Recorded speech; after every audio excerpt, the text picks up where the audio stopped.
NBC News on KCAA Loma Linda, sponsored by Teamsters Local 1932, protecting the future of working families. Teamsters1932.org.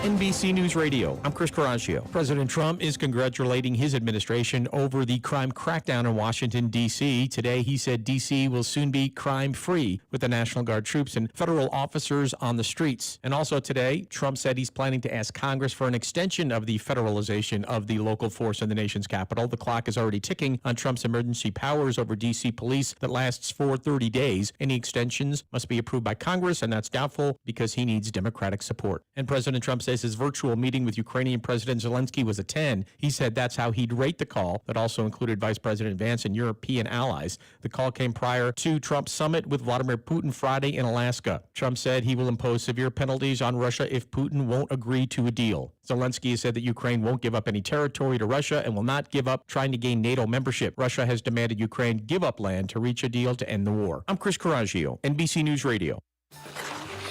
Oh no, my phone. Hear that? It's the sound of a skater dropping her phone and smashing it on the ice. Yep, it's definitely broken. But at Verizon, we got you. This holiday, trade in any phone, any condition from one of our top brands and get a new Samsung Galaxy S24 Plus on Unlimited Ultimate and Watch 7 and Tab S9 FE 5G. That's over $1,800 in value. So you'll save big on 3 great gifts. Only at Verizon. Service plan required for watch and tablet. Over $1,800 value based on phone, watch, and tablet. Trade in and additional terms apply. See Verizon.com for details. One of the best ways to build a healthier local economy is by shopping locally. Teamster Advantage is a shop local program started by Teamster Local 1932 that has brought together hundreds of locally owned businesses to provide discounts for residents who make shopping locally their priority. Everything from restaurants like Corky's to fun times at SB Raceway and much, much more. If you're not currently a Teamster and you want access to these local business discounts, contact Jennifer at 909-889-8377, extension 224. Give her a call. That number again is 909-889-8377, extension 224. This segment sponsored by our radio listening post in Yucaipa. Yucaipa Farm Fresh Produce, where you can get healthy in the heart of Yucaipa. You'll find locally sourced fresh fruit, vegetables, farm eggs, honey, fresh bread, nuts, and for your sweet tooth, delicious ice cream and locally produced candy from licorice to chocolates, all to your heart's content. It's Yucaipa Farm Fresh Produce, just down the street from Toscano's Pizza, between 13th and 14th on Yucaipa Boulevard. Open every day, weekdays from 8 a.m. to 6 p.m. and on weekends to 5 p.m. For more info, you can call 909-790-6106. That's 909-790-6106. Shop local with Yucaipa Farm Fresh Produce. Tell them you heard it on this radio station and saw it on the DNA advertising screen inside the store. It's Yucaipa Farm Fresh Produce. Our sponsor, Applied Earthworks, serves the Inland Valley in Southern California for over 24 years, specializing in cultural resource management, an expert in archaeology, paleontology, architectural history, and historic preservation, making it possible to build for the future without sacrificing our cultural heritage. Learn more and see employment opportunities at AppliedEarthworks.com. Progress and preservation. Applied Earthworks supports our veterans. Meet Barkley. When Barkley smells gas, he leaves fast. When Barkley hears hissing coming from a gas appliance, he leaves fast. When Barkley sees dirt or water shooting from the ground, he leaves fast. Barkley then calls 911 and Southwest Gas from a safe location. Did that dog just grab a phone and dial 911? Gas lines can be buried anywhere, so remember to call 911 and Southwest Gas.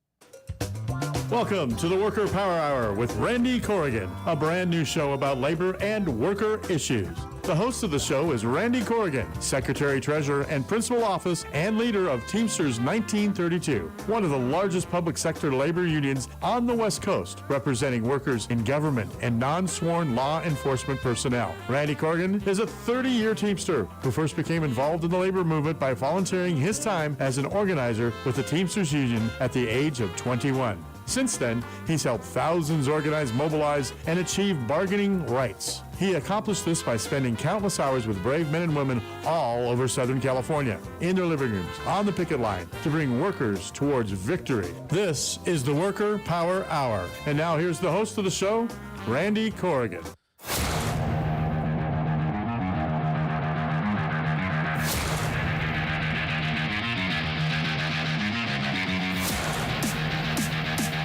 We're back with the Worker Power Hour. Randy Corrigan here, longtime organizer, first-time radio host. Good to see everybody back. We have a full studio today. We have a full set of guests today. Boy, it is going to be, we are going to be moving and shaking, and we are going to be rolling through an incredible show today. So thanks for tuning in. Thanks for tuning in live. Don't forget, if you tune in live, you can tune in live while we're airing the show on the KCAA app. And don't forget, you can also always email us at radioshow@teamsters1932.org. And never forget that we're on KCAA 1050 AM as well as 106.5 FM. But this is the Worker Power Hour with Randy Corrigan on the Teamsters Local 1932 Radio Network. With that, it's August 13th already. Boy, is time blowing by. Is it the 13th, right, Mark? I'm just making sure. I didn't hear you on the thing. So you have to push that button. You got to push your button. Yeah, sometimes we just fly here. So we're going to go right into live shout-outs. Love the fact, boy, we had a lot of, I forgot this week, we're supposed to give away another sweater. So if somebody listening in the building gets the sweater over here, we can hold it up. And, hey, did we do that, Robert? Last week. Yeah. But we didn't do it this week? We didn't tell everybody? Man, you're slacking. You're slacking. You going to fire him? No. God, you guys make it sound like I'm terrible. Well, you fired me last show. Well, you're here, so apparently right. Anyway. So we got live shout-outs here from all over. It's obviously we had a lot of fun with it last week. It was Lori Ryan who actually won. She was the fifth caller in on the live shout-outs who she was able to get the sweater. Right. Yeah. Did she give you any updates on her music from the station? Because she's a music She hasn't buff. Complained. There's a positive in that. That's because Lori does not hold back. That's true. That's true. So if we get silence from Lori, that means we're playing great music. So anyway, live shout-outs. We have Sharnika Freeman from SSS Highland Station, Eddie Ortiz from the Law and Justice Center. We also have Lizzie Sorcino from Public Health, Anthony Lucero from Vector Control, Gil Perez from Barstow City Public Works. We also have Jessica Villalobos from ARMC Patient Accounts, Lazaro Ramirez from ARMC Security.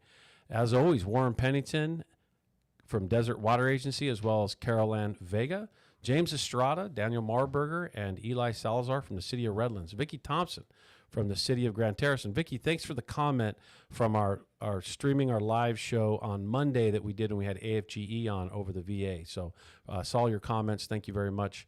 Ben Warzel and Ed Knight from San Bernardino Fire District. Stephanie Hancock, Bernadette Guerrero, and Kathy Miller from County Superintendent of Schools. We also have Damini Travis from the Register of Voters, Anita Ruiz and Vanessa Batter, as well as Karen Vargas from ARMC. We got a long list of live listeners today. Susanna Young from an LVN from Probation Department, Joanne Lopez, Chaz Kelly from ARMC, Annabelle Fernandez and Office from the Housing Authority, Kirk Garrison and Mike Russ from Sheriff's Crime Lab. We also have Rochelle Silva from Colorado River Station listening in. That's pretty far away. She's going to be listening in later, works graveyard. Thanks for flagging that. So she's not technically live, but hey, man, she's probably getting some rest right now. We will give her that shout out. Krista Cunner, she's listening in live from ARMC, Upland Housing Authority Office, San Bernardino Housing Authority Office, Victorville Housing Authority Office, and Olivia Gabera from ARMC. And we just saw one pop on the screen, IATSE, Local 122, listening in live. We love the fact that this show is actually, starting to be carried by a lot of other labor organizations, other unions. And what I'm hopeful that happens is that other unions do the same thing, other organizations do the same thing, and it'd be great to have a radio station that was all labor all the time, and that you could hear from IBEW, you can hear from other unions, obviously the Teamsters. We're a little Teamster-centric here, gee, I wonder why, but we do clearly report on everything that's going on. And so, again, thanks for listening live, and if I can get a sweater over here to hold up, what we will do is we'll do the fifth caller. So if I've got someone at the building listening in right behind me, and at a certain point, we'll do a fifth caller. If you're the fifth caller to the desk, you'll end up winning that sweater because you're listening in live. And this is a lot of fun that we're having with it. Also, getting a lot of positive feedback on the radio show itself, and the fact that we have a lot of listeners to the music with the Worker Power Radio Network, and I'm actually getting a lot of positive feedback on the music it's playing, and that the music that's coming in is a good selection. It's kind of relaxing. You just kind of listen to it. It's not, I don't really think we have a lot of hard rock on it, so it doesn't get everybody intense with their anxiety up, but I get it. Some people like that, and some people don't. And we're going to have a survey going out here pretty soon so that we kind of get an idea. Do you want to add something on this, Mark? We're going to start doing dedications, and we're going to, like the old Art LeBeau show and all that stuff, right? Like a bunch of guys are giggling right now because everybody remembers that from back in the day, right? Like, the little love letters to everybody. So, and if you're watching, I got these two cool guys sitting to my right here on the screen. It's to your left from the Stater Brothers warehouse. They're currently in bargaining right now. We're going to be talking to them at about 2:30, getting some feedback as to what's going on. I have a little bit of history with, what happened out there over the years. So really excited to have them on the show and hear about all the great things that they're doing to keep the members engaged. And we'll hear from you guys in a few minutes. I know the two of you love to talk. I've known you your entire careers at Stater Brothers, by the way. And our member highlight, the next part of the show is our member highlight. The first one is the City of Rialto, the job of payroll analyst. We have two individuals that do that job. It's Terry Diaz and Freddie Nunez, that they process the whole payroll for the city, from council to police department. These folks don't get paid unless other folks don't get paid unless the Teamster members do the payroll. Similar to what you guys experience at Stater Brothers. Obviously, the payroll department at Stater Brothers are Teamsters too. And so everybody in the organization depends on a Teamster to make sure that they're getting paid correctly. And that means when something is incorrect, it's a Teamster that gets yelled at pretty quickly. The other is administrative technician for the city of Fontana. Andrea Palacios is one of the individuals that does that job. And that position collects all the rents on city leased properties and puts liens on unpaid bills on businesses and homes to obviously collect and make sure that revenue stream is regular. And what we like to do is obviously highlight jobs, and we like to make sure that all the listeners understand and respect the different types of jobs that are out there. And one of the pieces that we do in this is we have Teamster Tuesdays, and we like to highlight Teamster jobs out there. As you can see on most of our social media platforms, we push that message out there, and we like to explain to the rest of the world how important these Teamster jobs are. And so if you would like your job highlighted, or you know of somebody that you would like highlighted, or know of a job you would like highlighted that's a Teamster job, make sure you email us at radioshow@teamsters1932.org. Every Tuesday, we highlight a member on our social media, and we show the public how important that work is for our members. And you can follow us on 1932 Teamsters. As well as this last Tuesday, we highlighted Warren Pennington, who is an operations technician too with the Desert Water Agency. Think about this, around the Inland Empire and the desert areas, most of the water that is coming in or out. So in other words, you turn on the faucet, water comes in, or you flush the toilet and it goes bye-bye. That water is being managed one way or another by a lot of Teamsters and almost 100% union members, making sure that you're not dying from cholera, making sure that your water is not poisoned. And I know that, in today's day, a lot of people drink this, but, there was a day when you couldn't drink anything out of the faucet because it literally would kill you. And and millions of people died. I always use water as an example, and we appreciate the work that Warren does in this space. Our Teamster members that work in water, they're not just in an air-conditioned place opening and closing valves. I mean, think about it. Desert Water Agency is out in Palm Desert and Palm Springs. They're out in that desert. It's 110, 115 degrees. You're in the direct sun. It's 130, 140 degrees. It is hot. It is hard work. Sometimes you're right there in the street having to open something up, fix something, deal with a pipe, whether it's incoming or outgoing. And we really appreciate the work that is done in this space. We have a tendency in today's day, in modern days, to take for granted how the water comes in or how services get to us every day, and then how they also leave. I love the water thing because it's water coming in safe and water going out, because you don't want the stuff that you flush down the toilet to be hanging out too long. You're trying to make it go bye-bye as quickly as possible. And there's a whole team of people to make sure that happens. And we really appreciate you to keep track of this and make sure that we're all on top of this. We also have Ryan Frankie listening in live from the desert. What am I missing here, you guys? We have a winner. It already happened? Oh, it's that fast. Oh my goodness! But I didn't. I was saying wait until the sweater. Put the sweater up. We have Beatrice Garcia listening in live as well. Thank you, Beatrice, for listening in live. Hopefully, I'm sorry if I missed it. Do we have a name? Do you want to say the name? Michelle. Oh, is it in here? Michelle sent it. We on have a Slack. winner. Well, but I don't see the name. Hey, Michelle, what's the name? Well, see, you called my attention to it, and we don't. And I don't have I can't announce it yet. See, this is what happens when you're live, right? You can't mess up.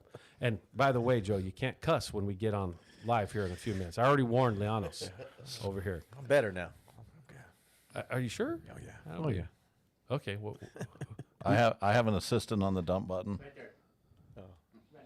Veronica Gutierrez from Public Health listening in live, just won the sweater. Congratulations, Veronica. I love how everybody jumped the gun. They must have just started calling the front desk because I said when I announce it.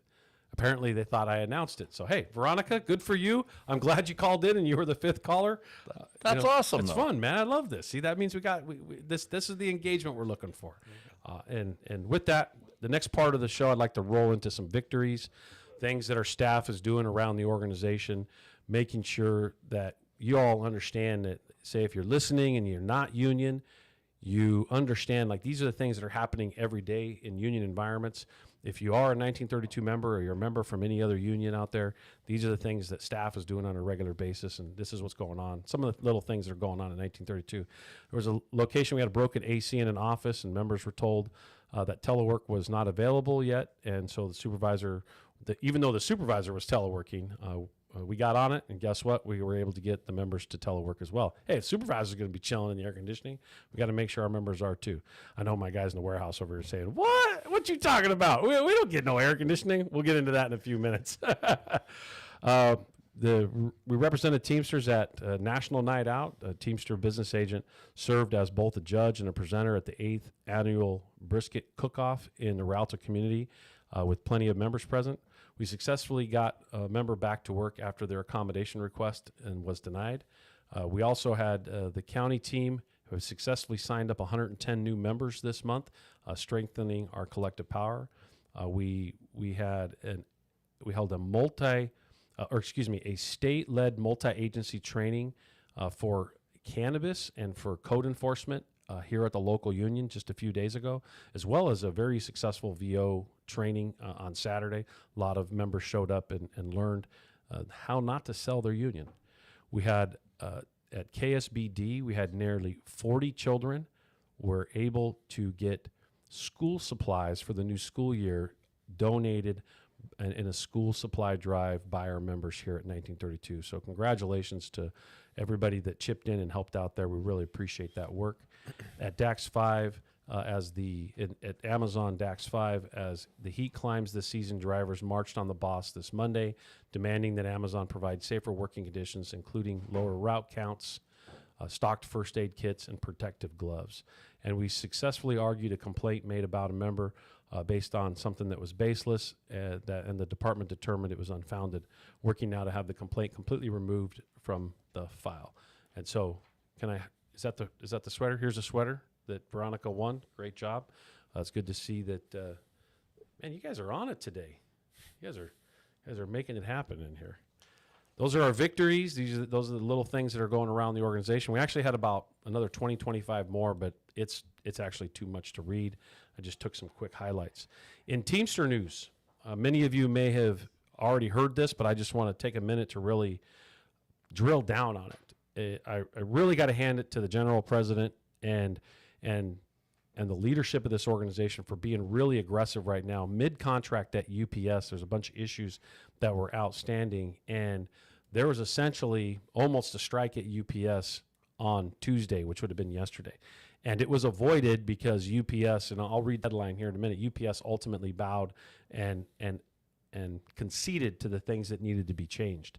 And as I'll read the news release, United Parcel Service bowed to a credible, coordinated strike threat authorized by the International Brotherhood of Teamsters around midnight after the union demanded the multi-billion-dollar corporation cease multiple attacks on workers' rights. With picket lines ready to assemble in the early morning hours Tuesday across 7 states, the Teamsters secured a handful of settlements from UPS on outstanding grievances, as well as the first contract for newly organized workers. At the direction of the General President, Sean M. O'Brien, Teamsters were prepared to strike at UPS at its largest air hub in Worldport, which is in Louisville, Kentucky, and across the Chicago area, and extend picket lines to California, Massachusetts, Pennsylvania, Georgia, and Ohio if UPS did not retreat. So congratulations to those workers. It is really good to see. It's good to see the assertive approach and really thinking outside the box to exercise worker power when we can. And yeah, I got to admit, I was kind of hoping the picket line would go up. I was wanting to see the air operation kind of fall apart for UPS for a day and watch them scramble and try to figure out how to manage that. You know, I think that every now and then that's got to kind of happen for everybody to realize the power that workers have and how effective and how valuable our work really is on a regular basis. In other Worker Power Hour news, as I reported last week, actually didn't report last week because it happened after our show. I think that people are afraid to do things right before our show because we're going to report on it. Yeah. I'm just kidding. We're not that popular. I'm just talking a little bit of smack. Literally, right after our show was over, it was announced that collective bargaining was canceled for VA workers, Veterans Affairs workers, and almost 500,000 workers lost their collective bargaining rights last week. Like it's just unacceptable. Also, on Friday, the EPA terminated federal union contracts. The Environmental Protection Agency said on Friday it would no longer recognize its federal unions, and all collective bargaining agreements are terminated effective immediately. That's bad. That's not good. That's taken away our First Amendment right, our freedom to assemble, our freedom of speech at work. That has taken away our ability to exercise those rights and to exchange in a fair setting. I'm actually, later on in the show, I'm going to have Dennis Hayes on the show, and we're going to talk about some legal ramifications and really, what workers can do to deal with this. But, these are some pretty interesting times right now. And as workers, we have got to rise to the occasion.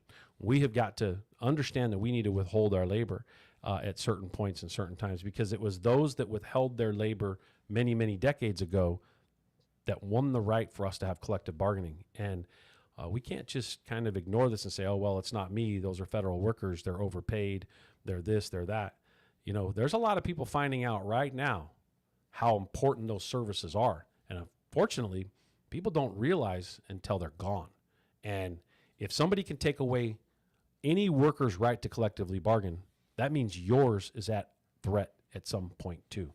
An injury to one is an injury to all. In other news, a city workers union ends its strike in Marin County.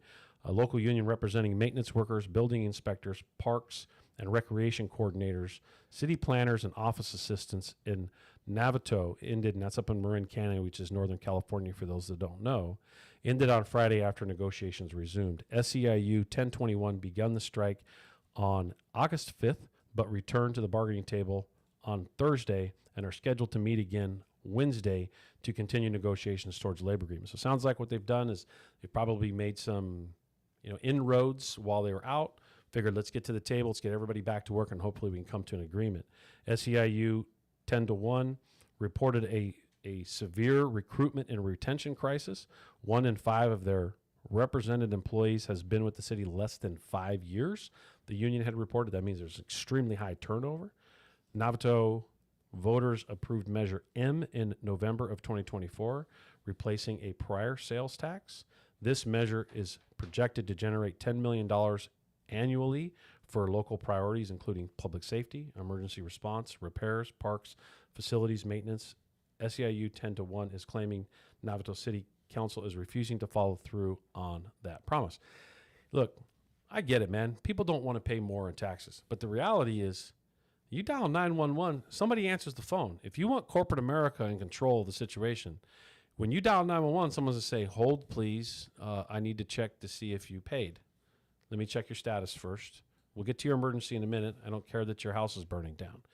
And for those of you that don't know, if we're just too spoiled to recognize, up until about 70 or 80 years ago, that's the way it all worked in communities. You had to pay independently for police service. You had to pay independently for fire service.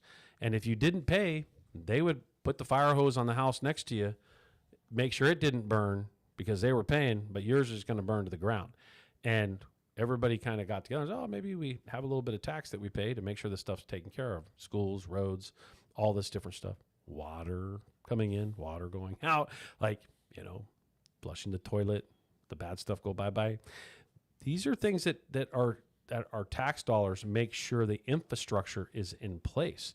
So I get it. I get that the message is out there, but, when we're born into a society that has everything, it's very easy to say, no, get rid of that. I want a few more bucks in my pocket. Think about what you're trading off. Think about who's negatively affected and or what services are negatively affected by it. Anyway, so it's good to see that they're back at the table, and hopefully that gets resolved. And the last thing I'll point out in IBT news is Teamsters at Santa Rosa School District ratified their first contract. Custodian supervisors at the Santa Rosa School District in California, represented by Teamsters Local 665, have unanimously voted to ratify their first collective bargaining agreement. The new agreement addresses key issues for Teamsters at the Santa Rosa School District, including increased job protections, additional holidays, the ability to bid on school sites, and binding arbitration in the event of a dispute. Most people don't realize that in public sector, not only do most people not receive Social Security benefits, they also don't have a binding arbitration dispute resolution. So it's like recommended arbitration that a council or a governing body can kind of override the decision of an arbitrator. And so this is a big win. Most people might just gloss over that, but those of us that have to deal with this space know that this is an important victory for those workers in Santa Rosa, at the Santa Rosa School District. A quote, we work hard and this contract has helped us secure the significant improvements that we deserve, said Michael Stafford, a local 665 shop steward. I'm proud to have been part of this effort to improve our work conditions and our lives. Congratulations to those workers up there. We really, really appreciate you sticking together and making it happen and being part of the process. With that, I'm going to shift gears. I'm going to move to the next part of the show. We don't need to take a break because I know once I turn this mic over to these two individuals, I can take a deep breath and actually drink some water because they're going to talk. You guys work at the Stater Brothers warehouse literally right down the street. And the first thing I want to say to you is, man, that is hard work. Thank you for what you do, making sure that groceries get to 146 stores in the network in all of these neighborhoods that millions of people depend on every day. And though the rest of the community may take for granted that somehow these products magically appear on the shelves in their grocery store, it's not magic. It's actually hard work that gets it there. And one of the first spots or first places in that system is in the distribution center itself, which is here in San Bernardino, California, which is right down the street. The work that you do in there, you're working in a very hot environment. It's actually a very fast-paced environment. You do make pretty good money and get rewarded for it. You have great benefits, but it's hard work and it's tough. And right now, you're currently in bargaining. And I'll get into some of the details of the job in a minute, but what I'd like you to do is introduce yourselves real quick and how long you've worked there and what job you currently do. Llanos? My name is Got to get close to that mic. My name is Antonio Llanos. I've been at Stater Brothers 24 years, coming up in October. I'm a forklift driver. I'm part of the receiving crew. We receive all the produce, all the fruits, and I'm on day shift. And luckily for me, I got AC in my warehouse. Yeah, because you're in the perishable side. Yes. That's why I'm wearing a sweater still. So. And I'm Joe Garcilazo. Joe, you do not work in the cold side. No, sir. You never have. You like the heat. You're like me. You like the heat. We call it the rock, you know. It's the hardest department. It's the dry, you know. So we pull all the dry selection on that. I'm Joe Garcilazo. Been with the company 29 years as a Teamster. Steward for 2 years, and it's hard work, you know. So, but Monday through Friday, great benefits, you know. Enjoy doing what I do. What's your job description? Order selector. So I pull all the orders. All those things that are on the shelf right now, I pull all the orders. Like all of them for the whole company?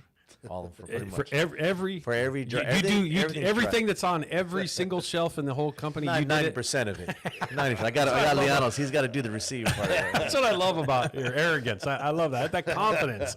It's good, man. I did it. That's right. Almost all that product in those 150 stores, I pulled it.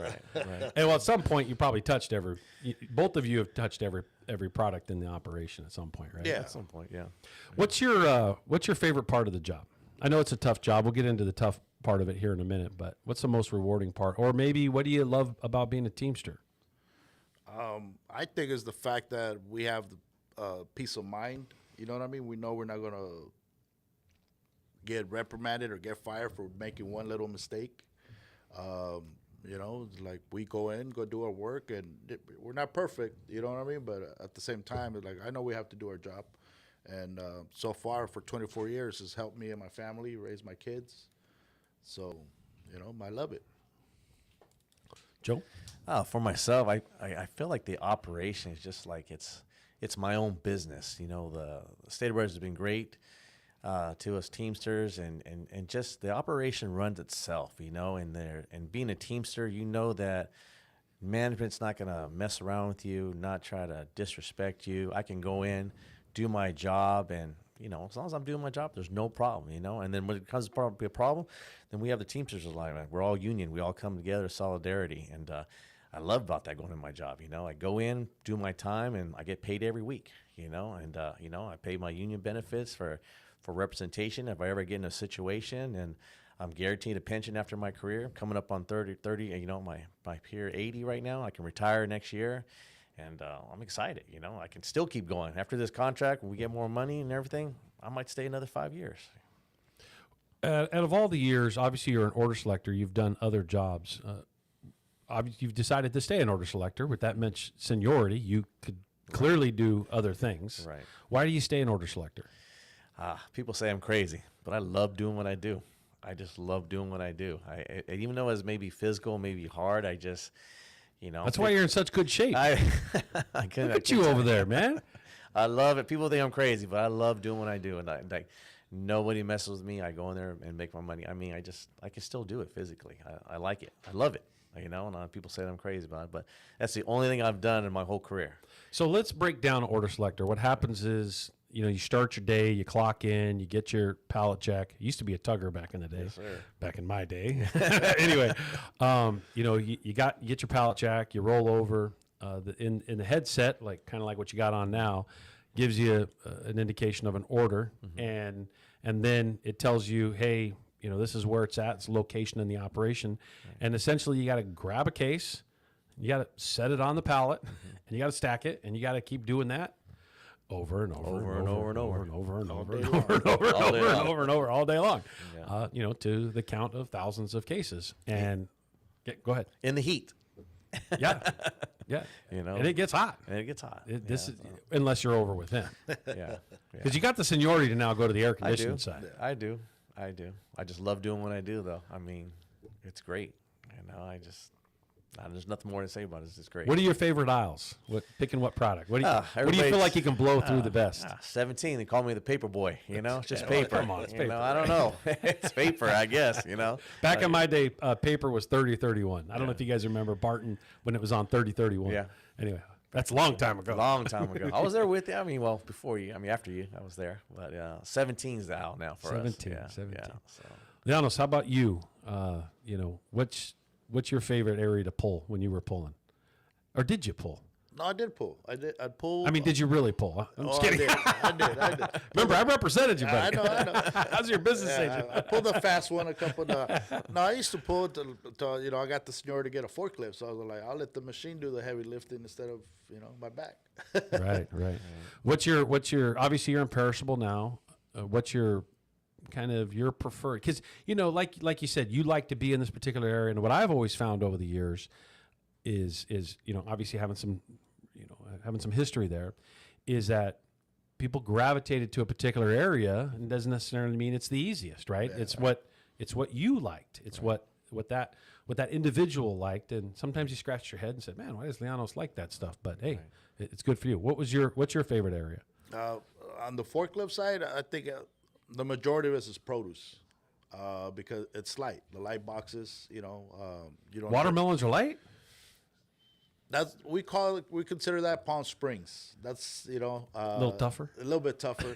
I'm talking about like the boxes of salad, so they're lighter, so you don't have to keep getting a battery change so often.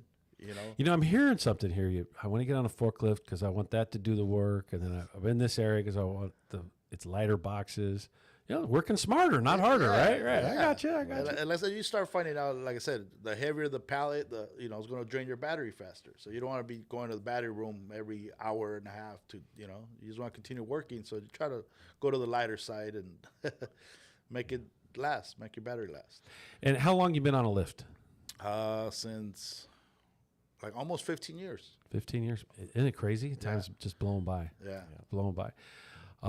What's your favorite shift? You know, I always trip out on the ones that have a lot of seniority, but then land on graveyard and stay on graveyard. Yes. You know, what happens is people just kind of they build their life around it, and they're good with it, and that's what they want. And sometimes they got kids in the house, mama's, you know, taking care of them at this point, and they're taking care of them at that point, and there's a transition happening and all that good stuff. What's your guys' favorite shifts? I think we're lucky at Stater Brothers that we can bid every year. You can go wherever you want. What department, what shift, graveyard. Because I had to go to graveyard for like 3 years once my youngest started preschool. You know, they do that whole 2-hour TK thing. So I had to go to graveyard. And, you know, once she got out of the grade, I went back to days. See, non-union people are listening to this going, what? I can do what? You mean I don't just get told where I'm going? Like, I actually get to say so and where Exactly. I go? And a lot of people do that. They base their work schedule around their family schedule. Oh, I used to remember, obviously I haven't been involved in your annual bid lately in many years, but I used to remember, you know, everybody that's on the cusp, they could have 15, 20, 25 years, but if you're on the cusp of whatever that scenario was for seniority, because you could have a ton of juice, but that department's completely, you know, piled up. And it's like, man, this is what I got to do because this is what I got going on at home. And I missed it by one, or I got it. I got the last spot. Or, you know, you guys are shaking your head because you're thinking about your own individual situation. When we were on that cusp, it's like, oh, am I going to get that day shift? Am I going to get that money through Friday? Well, I remember times that the two of you walked out of that bid room going, that one, this is wrong. Randy, this is right. Yeah, we were all there. Then the next year, you're like, okay, okay, man. Yeah. Just got to put your time in, you know. Just the one good thing with staters and having contracts is like the flexibility, you know. Work day shift, graveyard, and then when you get to that seniority point, it's just kind of like you can go anywhere you want, you know. And I think it's great. And I think it's great when people have families or they're taking care of people, they can go to that graveyard shift or stay on that day shift if they want to. Even part timers, they may not be full timers, but part timers at least get to bid. They get to bid twice a year. and they get to be able to say, hey, I want to work days or I want to work nights, and they go by seniority. So if day fills up, of course, everybody gets forced to graveyard, and goes to nights. But the flexibility, even part-timers have the flexibility. So I think it's really great flexibility on that. But the last 2 years, the part-time has been weird because graveyard has been getting full. We've been forcing guys to work day shift. Yeah. Before it was the totally opposite. What? Yeah. Forcing them to work day shift. What's Yes. going on? Yeah, everything's changed. Yeah. Yeah. It's weird. They're It's like, weird. And then the first one that gets forced on day shift, and you hear that, I scratch my head and go, I remember when almost everything was on swing and graveyard. Yes. Back in the day, it was almost all on swing and graveyard, right? And you almost nobody could get to day shift, right? So to see that kind of flip, and then the first person complained that they got forced to day shift, you go, Scratching your head. yeah, you're scrolling. Wait a minute, I don't understand this. Like, how is this happening? I don't understand. Yeah. It's even changed to a point now. Those tough jobs that you could never touch, your sanitation job, your foreman jobs, although now all those jobs are low seniority guys are taking those jobs because everybody's out there trying to make more money and enjoy doing what they're doing. Yeah. It's Yeah, like it's getting changed incentive, now. earning some time off, right? Yeah, it's building their changed schedule drastically now. Yeah. So it's like guys with a couple of years, they're now loaders or they're sanitation. It's like that was never heard of before. You'd had to have 25 years plus before you can touch those type of jobs. Gotta love union environment. Gotta man. love it. I gotta love it. One of the things that always in every union environment, whether it's Staters or anywhere, I can always refer to Staters because obviously it's where I started my career, and then obviously dealt with the contract for 20 years. Is the dynamic that hearing you, Joe, or you argue when you were a part-timer, your argument about seniority, to then hear your argument now at this stage. Yes. And, I do want you to know you've been hypocrites a bit from time to time. And you're laughing at me right now because your point of view changes. You're like, wait a minute, man. Now, then when you're in the middle of the road, you're like, oh, no, it's got to be like this. And then when you get to the top, you go, well wait a minute here, right? Yeah. I'm like, no, man, you guys can't argue all three spots. Exactly. But you do. Yeah. And I'm having a good time with that. Yeah. I obviously appreciate it. That's what I love about having the union environment. People in the non-union environment, they don't get to argue about this. Yes.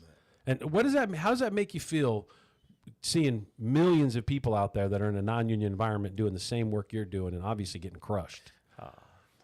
It's sad. It's sad to see because if we don't pay attention to it, they might drag us down to that level. If we're the only ones being the Teamster in that city and that county, before you know it, we might be the last ones. So, Joe, what do you got to say on that? I just feel like with unions trying to get, smaller and smaller. I go back to you, Randy, when back in the day, and you're still part of it, is organize, and organize. And I've been part of that. Grow. Right? And I've been part of that. And it's kind of like, God, it is one of the hardest jobs ever about being a Teamster and trying to organize people that are non-union, because it's like you're trying to show them, hey, this is what I got, and we're trying to get you that. But these people get scared. They're like, hey, I'm doing two jobs and I'm too scared to leave that.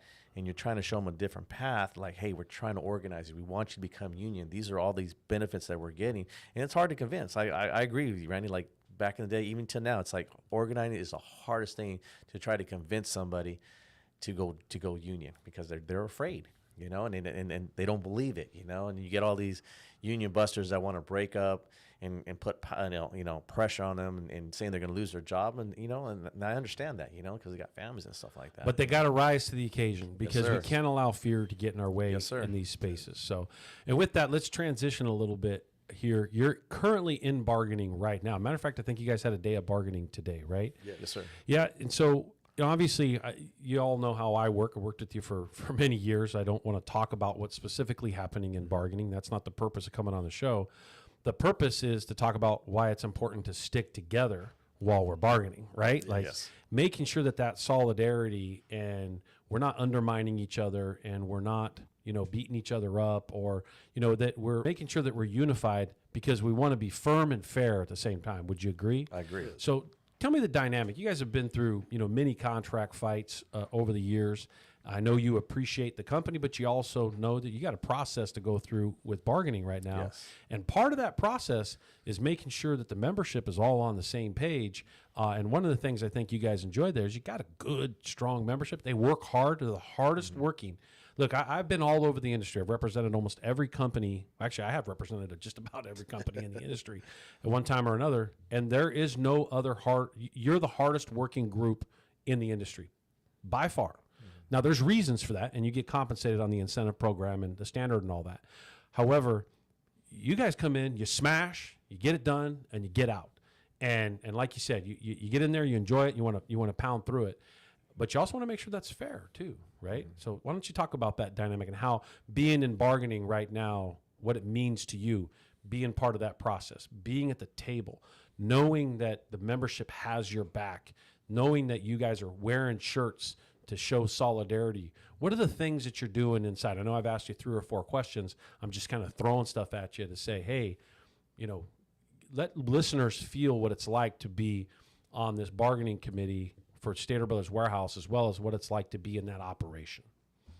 Well, I think Stater Brothers. Got to get a little closer to that mic. There you go. I think we're pretty united at Stater Brothers. We're on the same page. We all want, what's fair. This is like, for me personally, I walked into a Teamster job, you know what I mean? So pretty much you could say everything was handed to me by people before us. Yes. Yep. So now, we try to give back and, and fight for what's right, and that's what we're going to do, that being united. And you want to give it to the next generation. Yes. Make sure that you don't sell out the next generation. In addition to those that worked hard or struck or did what they did before us, Yes. for us to walk into a job. I did at 18, right, when I went to work there, and had this great benefits and great everything. We inherited it. We have an obligation to make sure that someone else inherits it from us. Joe, what you got? I mean, with this new contract coming up, it's my first contract. I think Leonis' first contract we've ever negotiated with a company, because we're both on the committee. We got voted as stewards. We got voted in to be part of the committee now to negotiate the contract for the members. And I've told this member, I'm not saying now too much, but this is the first time the company has ever come to the local 63 and met. And that says a big part for how strong we are as Teamsters and the type of working relationship we have with the company, for them to come and express that we have this type of respect for one another, and they're on the same page as far as like negotiating the contract with us, and a fair contract at that. We all know that we're not trying to starve out the company, because we starve out the company and we want them to be profitable, and then the company goes under, then we all lose. There's no longer Stater Brothers, no more Teamsters, there's no more benefits of all that stuff. So, well, with that being said, it's exciting. We've had the big the bosses come down and talk to us, and that's never happened before. I've never seen that before, and so I think it's great. What was our other question? Do you have another question on that? I can't remember. Did I answer everything? There's a bunch.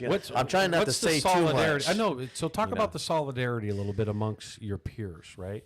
You get back to work. What are some of the things that you're doing to show solidarity with one another? Obviously, I can see you guys are wearing the same shirt.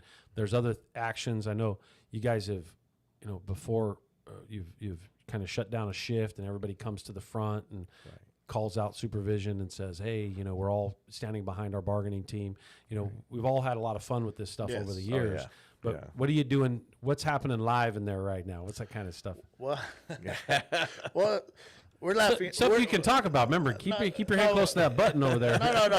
No, it's funny. We're laughing because it happened today. Oh, good. We all, we all showed up outside the supervisor's office, and we started honking our horns. And right away I started getting the phone calls from, upper management. Hey, what's going on? What they're mad about. And pretty much like, no, we're just letting you know we're united and we're here, and, what the shirt says, you know, fool around, find out. That's pretty much the message we wanted to send. I'm glad you said the clean version. I was looking to see if I said the PG-13 one. I was making sure that Mark over there was ready to push that button. I got a twitch. You know, when we have Kamek on the show, you know, we got to push the dump button regularly, believe it or not. Oh, really? Yeah, you know, Randy, he slips in that word every now and then. We're like, you know, because, you know, Randy's Randy, you know, he's great, right? He walks through this, and then all of a sudden we go, oh, and he just rolls right through it, man. Anyway, what else you got? What? I don't know. I like what Leon That's said. fun today. So you had the whole shift shut down. Yeah. Everybody comes up, blows the horns, pulls them out. Like, hey, man, like we're mean business. We're all sticking together. Yeah, we got their attention, and like I said, we're fair about it. It was only like 5-10 minutes, so we didn't slow the crew down. We didn't, you know, we're not gonna go overtime over it. I just had someone text me, what does FAFO on their shirt stand for? So it's coming through here in a couple of these platforms. Yeah, it's fool around and find out. That's and then they text back and went, okay, LOL, I just heard it. Yeah. You doing shirts on a particular day? You doing actions outside the facility? So we got shirts going on, and we try to show solidarity, do Monday, Wednesday, and Friday. I feel like now we started our first negotiation on Monday, and you know, rolling into today. So now we're going to try to start doing it probably every day now. We're going to get more solidarity, show that represent, you know. So that's what we're doing. Yeah, and then things. Many years ago we did something similar, and then a group internally with the same group did this little one, how many times they can wear the shirt without washing it. Right. Remember, you guys remember that one? Inside out, outside out. Whatever you're gonna do is like some of the shirts they got a bit right, man. They got a bit rough. Hey, but solidarity though, I can't hate on that though. No, everybody's having fun with it. You got to be able to do it, you know, and represent, you know, put every differences aside, and we all got to come together. And all these proposals that the members put together, you know, we're going to address those things. Nothing different on the outside. Exactly what the members want to propose is what we're going to bring up, and we all got to be together. And let's unpack that for a minute, because remember, a lot of people listening, you know, it's on AM and FM. It's streaming. There's thousands of people that are listening that aren't sure of what that means. What that means is that the members get surveyed on what they're looking to have changed in their collective bargaining agreement with the employer. Those surveys come in, the staff evaluates them, looks at them, identifies what's going to float to the top of what's the most common, the common thread of issues, and then those are then built, a proposal is built and then generated to make to the employer and say, hey, we'd like to have this change or move in this direction on the subject. Yes. And without getting into the specifics, because I never like to release anything until we're done, you know. So I absolutely respect and I've always bargained that way. I think it's dangerous to start talking a little bit about this and that, and rumor mills run amok. But again, it's good to have listeners understand that process and what it means. What's your favorite part of the contract? In other words, what's your best? What do you think is the most important provision, Joe, in your contract? I think it's going to be the economics part of it. For me, it's going to be that. I mean, for just the world we're in right now, and just what the members are looking for, and I think everybody. In the I'm not talking about bargaining right now. Okay. I'm talking about in your existing contract. Obviously, you say, "I want my money." I got you. We all got you there. Right. Existing prior to our other contract, is that what you're saying? No, I'm saying just the contract as a whole. What's in place now?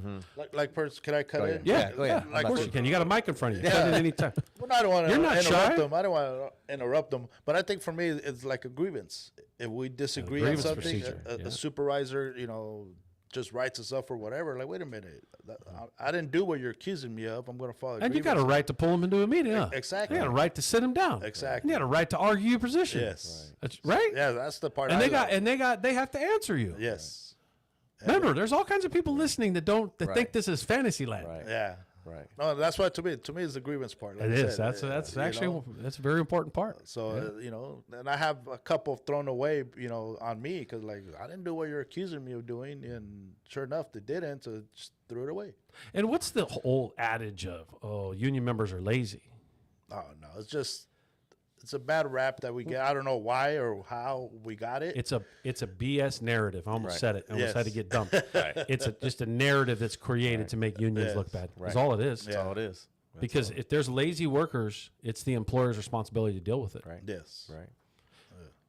What's your favorite part of the contract? I agree with them about the grievance. That's as being a steward for only 2 years. It's nice to know that we can represent the members where if they're being accused of something or if something's not right, we can put up that argument. It's almost like we're part-time lawyers, and I love it where we can have that easy. Position. I got a lawyer in the room.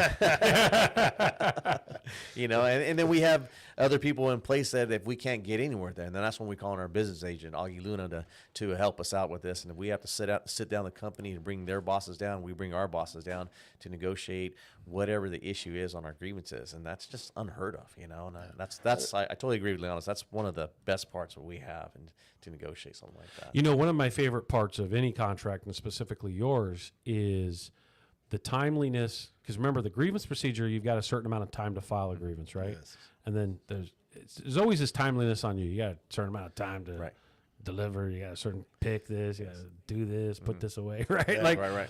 But the fact that the company has a certain amount of time to issue you discipline, that they got to do within a certain window, right?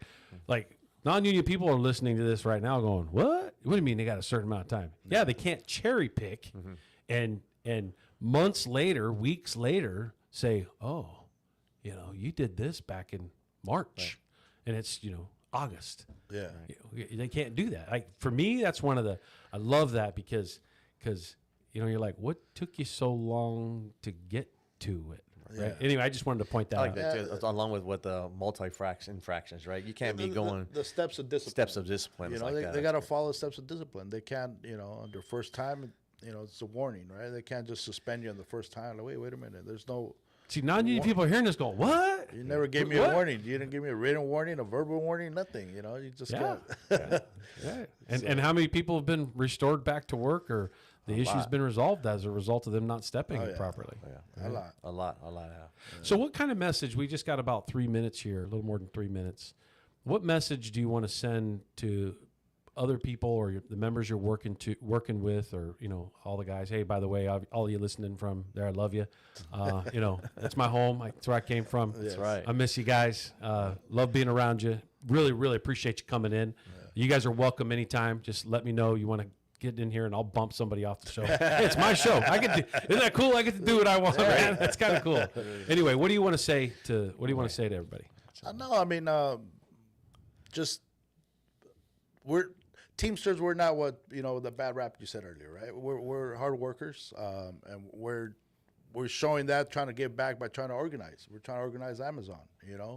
I remember back in the day. We ain't trying. We are. Yes. We have nearly 10,000 Amazon Teamsters now, and we are pounding through that system right now, as the whole nation witnessed in December those workers taking charge. Pretty courageous. Anyway, so go ahead. Yeah, so that's what I mean. Is like we're helping other people become members, and help them get organized. We're not just sitting back and like, oh, that's their problem. Yeah. Joe, I just add on to that. It's just being a Teamster, that message, like I know we got that trying to get that bad rep that doesn't BS. It's like becoming a Teamster is like being union solidarity. It's just like, that's what we're trying to focus on. I just love being a Teamster, so that's all I got to say on that. It changed my life. Yeah. It saved my life. Yeah. You know my story. It's a pretty crazy one, right? Yeah. So like one of the things I love about this organization is there's always a place you can fit in. There's always a place you can kind of put your energy. There's always something you can do to help somebody else. And it helped me in an extreme time of need when I'm, a teenager, and, these incredibly difficult circumstances. And it was a camaraderie of the organization that wraps themselves around situations and moves you to a better place. And I'll never forget that. It's why I fell in love with it. It's why I just appreciate every bit of this space as much as I can. You guys drive me nuts sometimes, by the way. I'm kind of glad I'm not your BA anymore. You guys were never afraid to call your business agent. I can tell you that right now. The good old days. The good old days. Randy, it's like 9 o'clock at night. Oh man, you're wrong. I'm like, guys, man, like, can I get some dinner at some point? Anyway, I'm just kidding. I'm giving you guys a little bit of, that. I appreciate you. I really do. Any last words from you? No. I mean, thank you for inviting us. Like I said, anytime. You guys are more than welcome. I appreciate it. It's great. It's great to be a Teamster. I'm glad for us to get the message out there. Anytime you need us to help, get on the show to, talk about being union, organizing, we're here. We got about 90 seconds, right, Mark? 90? Well, really appreciate you coming on. I'm going to wrap up the first hour of the show. The one I have control over the show, but the one thing I don't have is that top of the hour, because we got this cool logo behind us, NBC, and there's mandatory news at the top of the hour that's got to be played because we are on the radio itself. And we're really enjoying this space. We're enjoying our 24/7 radio, the music station that we have, and also this platform to where we can really, really, enter a space and try to meet people where they are. And quite frankly, with this, you can listen to it at any time. You can listen to it when it's live. You can listen to it a little later. You can share the podcast. You can listen to a part of it.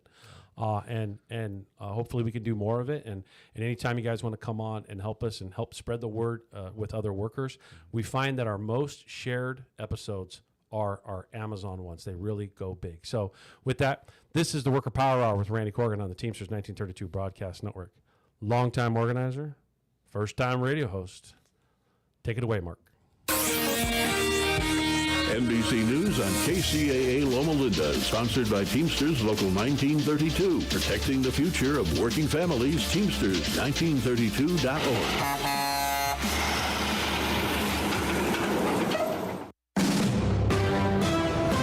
NBC News Radio, I'm Chris Coraggio. President Trump is thinking about a second meeting with Vladimir Putin, even though the first summit with the Russian leader is still a couple of days away. Trump will meet with Putin Friday in Alaska, but today he told reporters certain great things can be gained in the first meeting, but it's setting the table for the second meeting. Trump added that he had a great call with Ukrainian President Zelensky and European allies earlier today. Trump again said the Ukraine-Russian war was not his. It belongs to former President Biden, but he said he'll impose severe penalties on Russia if Putin won't agree to a deal. And Trump said he will not negotiate territorial issues with Putin during the summit on Friday. He said those issues should be discussed between Ukraine and Russia. 3 people have died and 1 person is missing after heavy rain hit southern Tennessee. Officials say a tree fell onto a car early this morning, killing 2 adults and 1 child. I'm Chris Coraggio, NBC News Radio.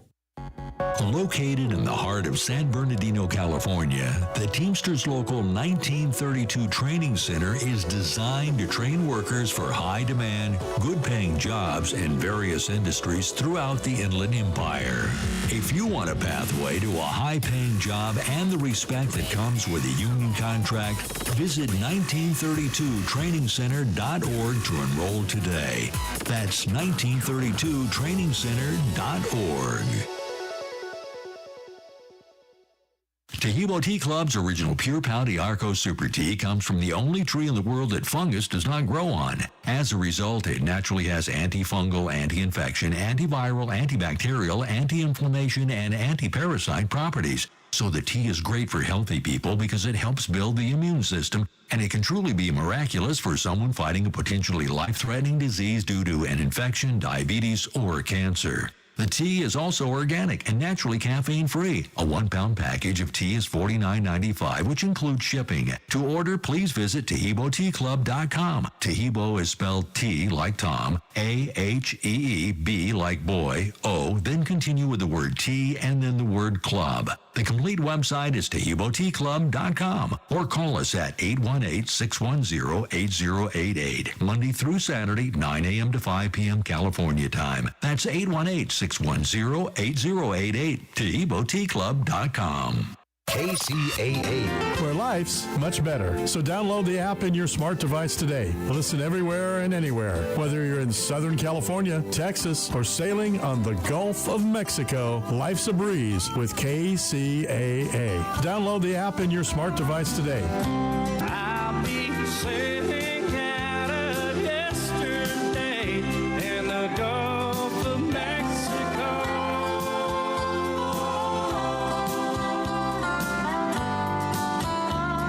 KCAA.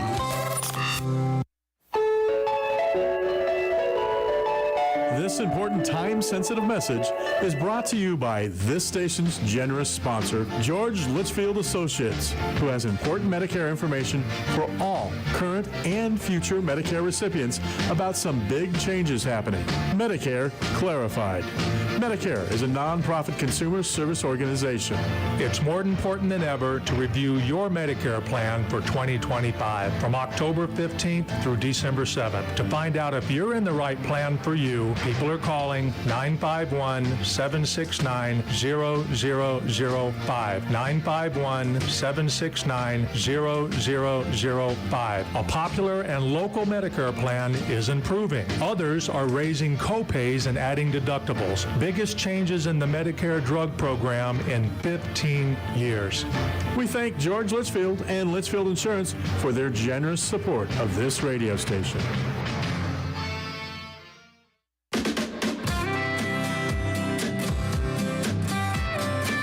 Vasquez with Community Matters. There are many car clubs and car shows throughout the Inland Empire.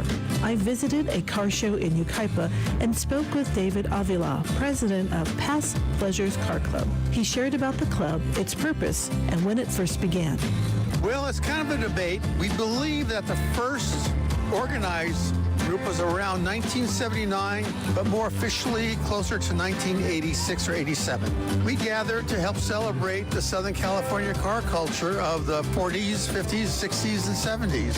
David shared the types of cars you might see and, of course, his pride and joy.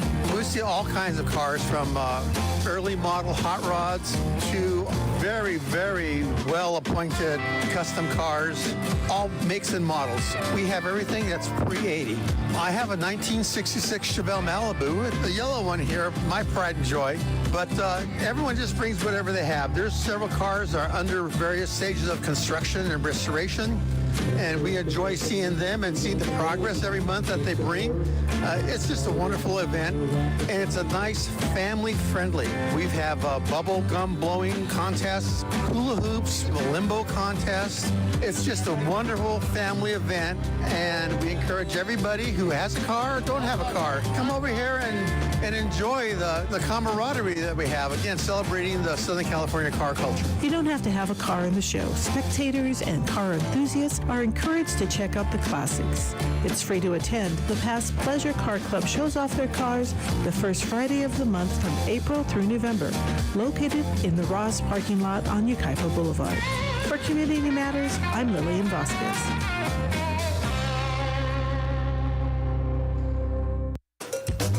Welcome to the Worker Power Hour with Randy Corrigan, a brand new show about labor and worker issues. The host of the show is Randy Corrigan, Secretary Treasurer and Principal Office and leader of Teamsters 1932, one of the largest public sector labor unions on the West Coast, representing workers in government and non-sworn law enforcement personnel. Randy Corrigan is a 30-year Teamster who first became involved in the labor movement by volunteering his time as an organizer with the Teamsters Union at the age of 21. Since then, he's helped thousands organize, mobilize, and achieve bargaining rights. He accomplished this by spending countless hours with brave men and women all over Southern California, in their living rooms, on the picket line, to bring workers towards victory. This is the Worker Power Hour. And now here's the host of the show, Randy Corrigan.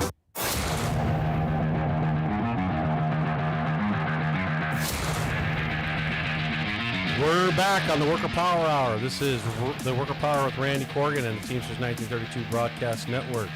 You know, every time I hear that music, I feel like I'm getting fired out of a cannon. It's go time, Mark. Appreciate you. Ready to rock? Ready to go. So, well, that was a good segment. We had a couple old friends and colleagues from the Stater Brothers Distribution Center that I've been working with for, their entire career, over 30 years with them individually, the time that they've been there. I think it was 27 and 29 years, but really appreciate them coming on the show. Scott, you're sneaking around here. No, I know. I'm not just old. I'm a boomer, according to our youngster over here, Robert. Robert apparently doesn't know what a boomer is. Now, maybe Dennis is a boomer, but I'm not a boomer. Are you a boomer? Yes. No, you're killing me, Robert. Anyway, Robert's like 22 years old, and we kid him because he's not figured out some of the generation stuff. But with that, next segment, here is our Teamster Advantage partner. We have a Teamster Advantage partner, one of my favorite actually of our whole system. And for those of you that don't know, I'll explain it to you. Is we have more than 1,000 small businesses, part of our Teamster Advantage network throughout the Inland Empire. We've decided to partner with these small businesses and advertise for them for free within our network of more than 30,000 households between Teamsters Local 63 and 1932. And we want to encourage our members to shop local, to participate with small business and small business owners, because a lot of these small businesses, they're trying to, the working class people, the middle class, everybody's just kind of trying to, get through the day, pay their bills, make sure the kids get to soccer practice and raise their families, and hopefully at some point pull the trigger and retire in some dignity, and no different than our union members in the same space doing the exact same thing.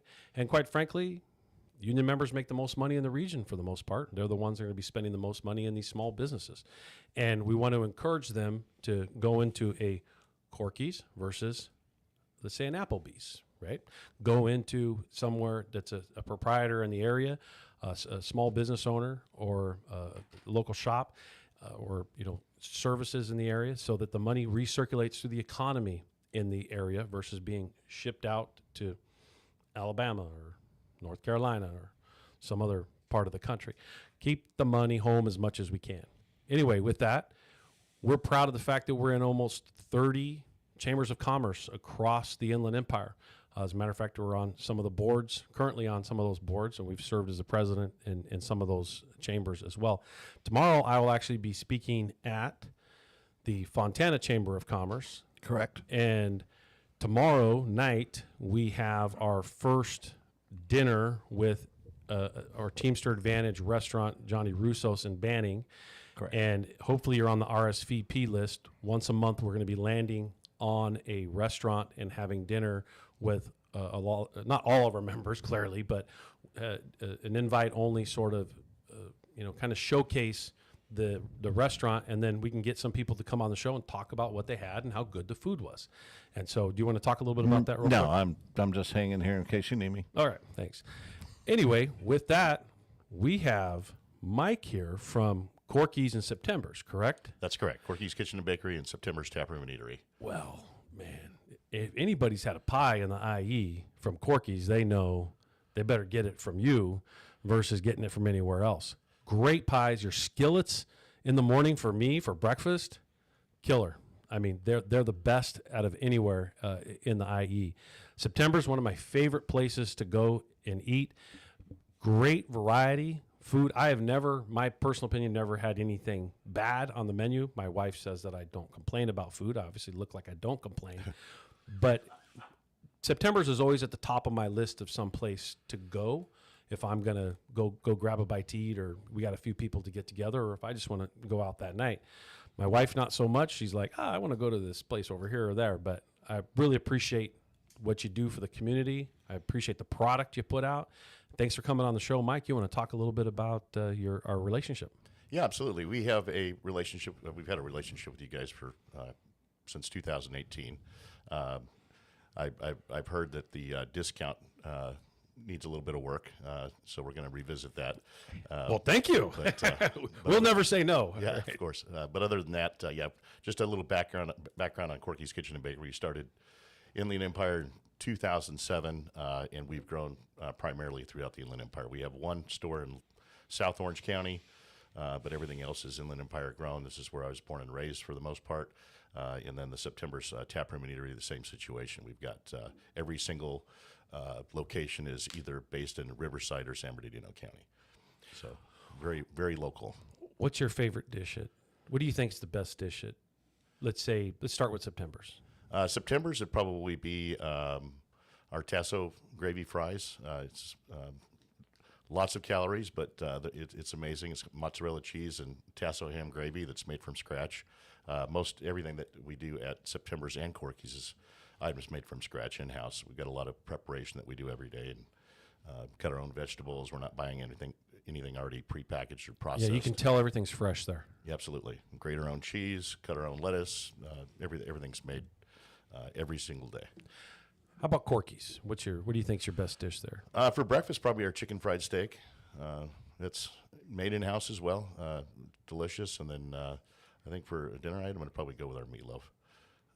I like the meatloaf, and we use about 10 pounds of ground beef and a loaf of sourdough bread and pound of jack cheese and some spices and finely minced onions and bell peppers. So yeah, there's all kinds of good stuff in there, and it's tasty. I got people saying, yeah, the Tasso fries or whatever. I don't, maybe I don't pronounce it correctly. Tasso, whatever. Tasso. Yeah. I know what fries you're talking about because I've ordered them. Yeah. It's but probably also you European got an word. option. There's an option for it to be chili verde as well, correct? The fries? Yeah, we Yeah. have chili verde fries, and yeah, we've got, and that's also made in house, just like most everything else. Yeah, from what I understand, there's some pies floating around here, and we're gonna get to taste them. I'm wondering. Ralph has them in his hands. That's the problem. Did he eat them? He might be. You know, we did this thing on the donuts, and he ate all the donuts before he came in here, and then we didn't have anything to try. So Yeah, I think we have a key lime and a banana cream. Oh, if I'm not yeah. mistaken. Here he comes. Oh, look Here who's comes. here. Oh, he didn't eat them. No, he Delivery probably to him. ate them. These are just pieces. Leftovers. All right. Well, okay. I just had, for those of you listening on the radio, not watching, we just had, give it to Dennis. He gets to eat it all the time. That guy, no, he gets to eat it all the time. Dennis is looking at it like too many calories. So what do you like better, the banana or the key lime? Key lime probably. I'm a coconut cream fan, so that's usually what I get. It's usually my go-to. You guys have a great coconut cream. Yeah, Yes, it's absolutely. amazing actually. So you got any funny stories? Funny stories. Let's. We did have a football team from Los Osos High School in Rancho Cucamonga come in and dine and dash with their school jerseys on. Shut the front door. Yeah, That's and crazy. So we turned it over to the coach who had them come in and pay the bill. That was a funny one. It's probably That's one of the hilarious. better ones. That is pretty darn good. Man, like, what did the kids say when they came back? Sorry. Oh, I can imagine. How many Coach- laps did they have to run Yeah, I after was that? gonna say, what I did didn't Coach ask the do? coach, but, yeah, we it's got to probably check on 10 that years one. ago. I would like to check on that one and see. Okay, what did? Because Coach did something. Oh, I'm thinking they ran for a long Minimally, time. if not just run. I'm sure they had to do push-ups and other stuff too. Yeah, if you're going to dine and dash, make sure you don't have a football jersey on with your last name on the back. Right. Like, well, high school kids, we're all laughing about it because we probably, like thought about doing something like that at some point, or, we've recognized it happening and you're like, all right, guys. Well, you made it easy for us to figure this one out. Yeah, So, exactly. what was that? Do you remember what the bill was, just out of curiosity? I think it was just a bunch of breakfast burritos. I think there was like 6 or 7 of them. I think it was maybe $70. Oh, Yeah. come on, guys. Like, all right, that's funny. All right. Any other funny stories you got? I could probably go on for days, to be honest with you. Let's see.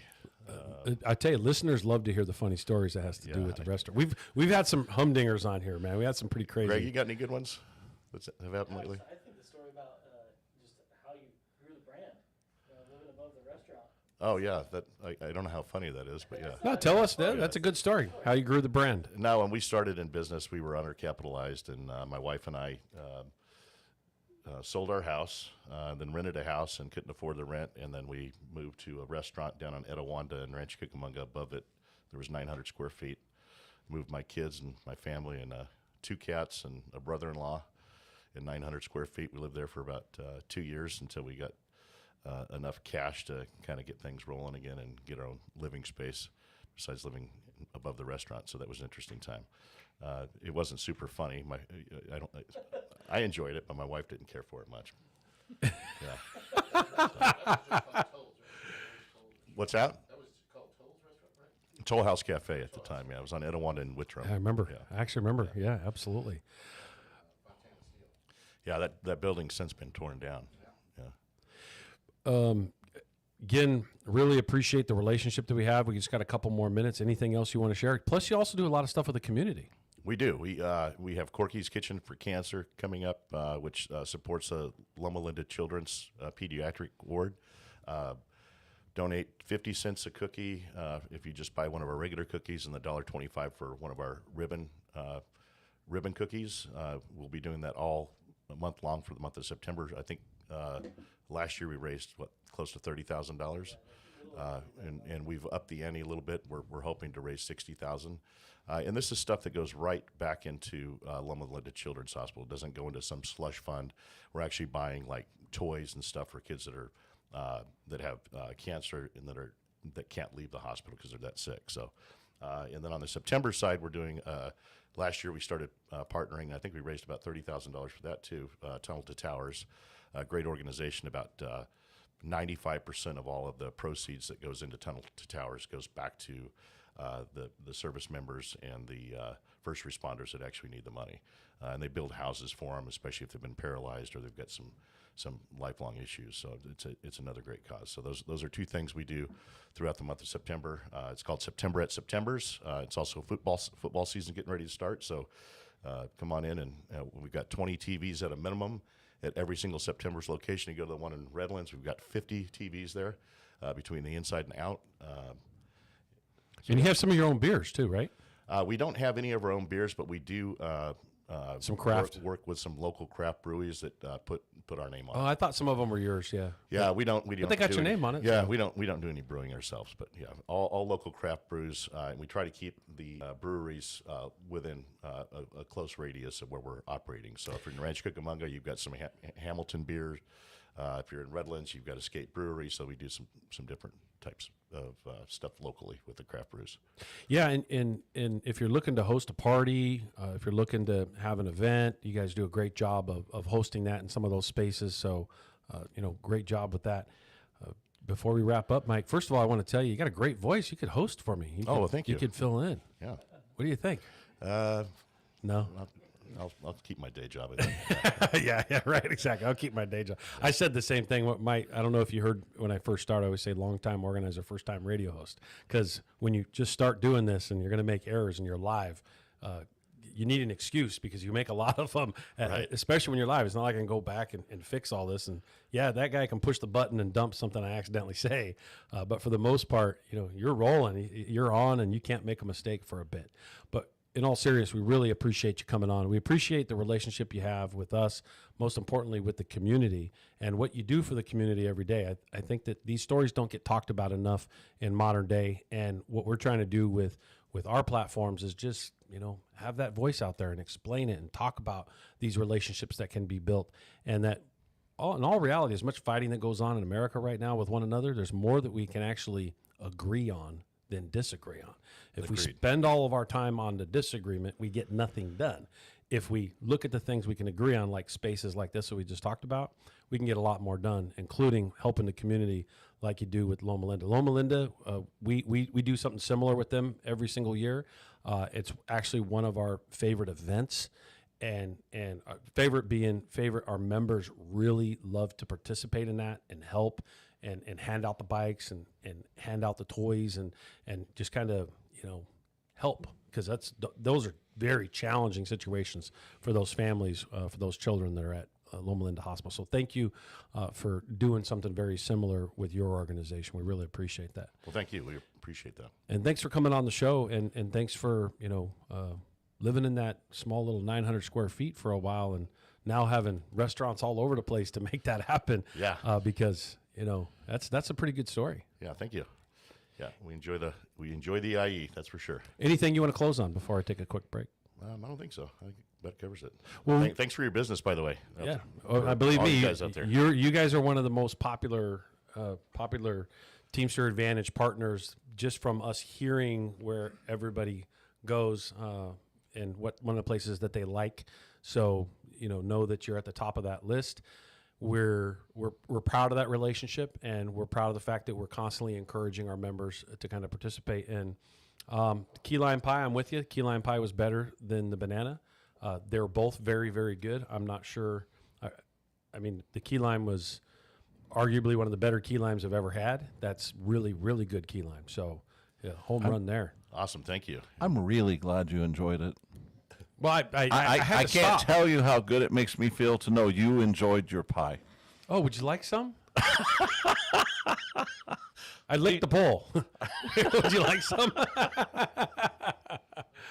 This is Randy Corrigan in the Worker Power Hour. We've been joined by Mike Tolles from September's and Corky's, and spent this last bit of segment talking about all the great things that those two restaurants do in the community, in addition to their community involvement and the relationship they have with us. And we really appreciate you coming on. This is the Worker Power Hour with Randy Corrigan on the Teamsters 1932 Broadcast Network. don't forget, you can always tune in on KCAA 1050 AM, 106.5 FM. And also, you can email us at radioshow@teamsters1932.org. Mark, take it away for a quick break. We'll be right back.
We're back. I had to take another bite of that pie, by the way. I got to put it, if I don't put it over there, I'm going to end up eating it in front of me right now. So I noticed, Dennis, you're sitting close to yours over there. Like he keeps reaching over. Yeah, Corky, September's, man, great food, great place to go, great place to hang out, a great place to watch a game. Not Corky's, it's more breakfast but and lunch, but definitely September's is a great place to go. So glad they come on. They've been a long time partner, and I love the fact that he came on and said, I want to increase the discount. You know what was really impressive? He sold everything to make that happen. That's a sacrifice. Yeah, that's crazy. Yeah, good for him. Yeah, it's good for everybody else because everybody was able to benefit from that sacrifice, and he's been successful. They've been successful, and hopefully they can remain successful as a result of everybody continuing to go there and participate. Well, I am now joined by one of my favorite people in the world. I have Dennis Hayes on here from a law firm that represents labor and has always represented labor. And one of the things I love about Dennis, I'll let him introduce himself here in a minute, but I'm going to do a little tee up. And that is that not all lawyers start out in the labor movement as kind of labor advocates. Dennis did. And Dennis he'll tell you his history here in a minute. And everything that I typically work with on Dennis, there's always this spirit, focus, and energy that has labor advocacy focused in it, and not so much just talking to a lawyer. And there's a lot of value in that, especially when it comes to labor, because it's such a specialized field. And so grown to become very, very fond of Dennis and his team at Dennis Hayes and Hayes, Ortega, and Sanchez, and the rest of the firm. You're on top of it. I've already got a couple text messages, by the way, of people seeing you sit here in the studio and said, "Oh, Dennis is going to be on the show." I see him in the studio looking in, so it's great to see people paying attention. And by popular demand, Dennis Hayes. Why don't you introduce yourself and talk about, we got a lot of cool stuff to cover in the next 32 minutes. Okay, Randy, thank you for inviting me onto your show to be a guest on Radio Free San Bernardino. It's a pleasure. Long-time listener, first-time guest. There you go. Got to get you a little closer to the mic, Dennis. I applaud your efforts here to bring worker power to the Inland Empire, to tell labor's history and how that power created the middle class and demanded a greater part of the wealth that they created. It's a great story.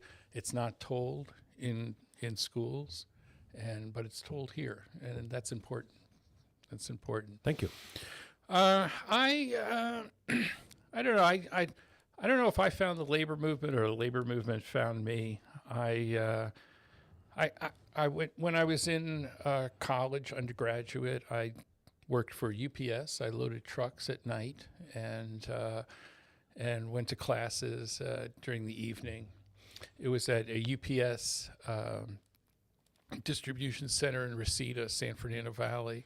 And that was a great job. I mean, I had benefits, I had good pay, and I got to work out 3 hours a day. I mean, people pay now to go to a gym right. and do that. I love doing that. That was fabulous.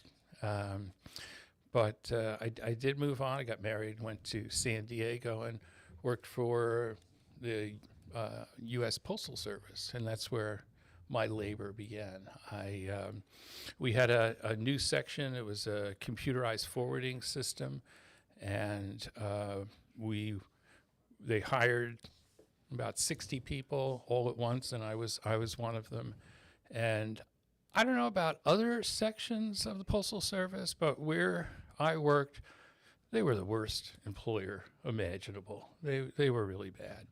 We worked 60 hours a week, 10 hours a day for a year trying to get that. And they treated people so poorly. And I kept standing up. I kept checking them. I kept pointing out the errors of their ways. I ended up rewriting their schedules because they couldn't do it themselves. And people started coming to me with their issues because they knew I would confront management. And the union came along and said, with your mouth, you're going to get fired. You might be a steward, right? Why don't you be a shop steward? And it takes up no time at all, and it's good work, and you seem good at it. And I did, and that started this career. I became chief shop steward. I was on the executive board, and I got picked up to be an arbitration advocate. I would actually go to arbitrations. People were fired. I would go to arbitration to get their job back.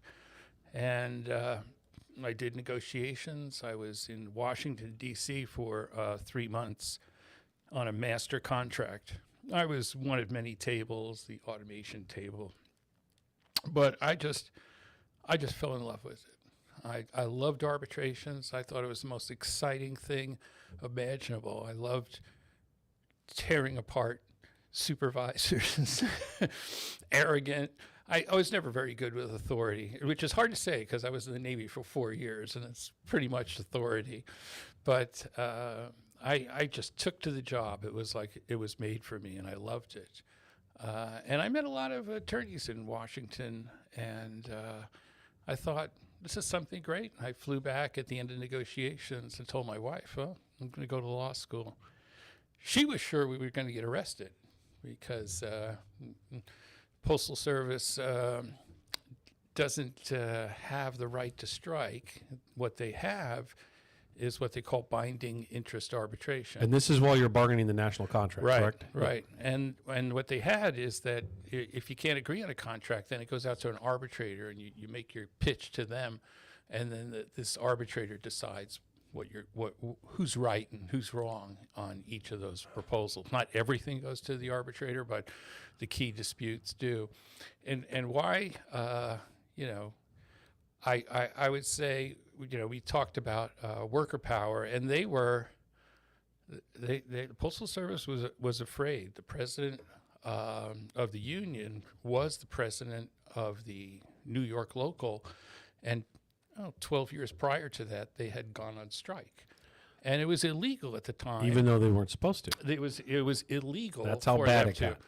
But there were they had people waiting around for work. You had to hang out around the Postal Service, and then when they needed someone, they would call you in. I mean, the conditions were horrible. So they went on strike. It was illegal, but it didn't matter. They shut down the postal system. And at that time, they didn't have email. So this was the only form of communication. That's right. Yeah. So business comes to a grinding halt.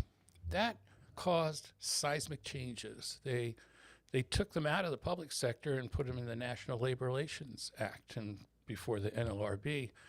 And they gave them that binding arbitration provision. And it completely changed labor relations. They passed the law, the Postal Reorganization Act in 1970. And it was not a law that granted them the right to strike. You either have the power or you don't. And they had the power. They had the power to push their demands, and they were righteous demands. I think that's an interesting point because you have similar discussions happening now where like last week, if you listened to my show from just a couple of days ago, referencing last week's cancellation of collective bargaining agreements with the Veterans Affairs, almost 500,000 workers lost their collective bargaining rights. Of course, I immediately said, well, it's time for workers to just shut it down and withhold their labor.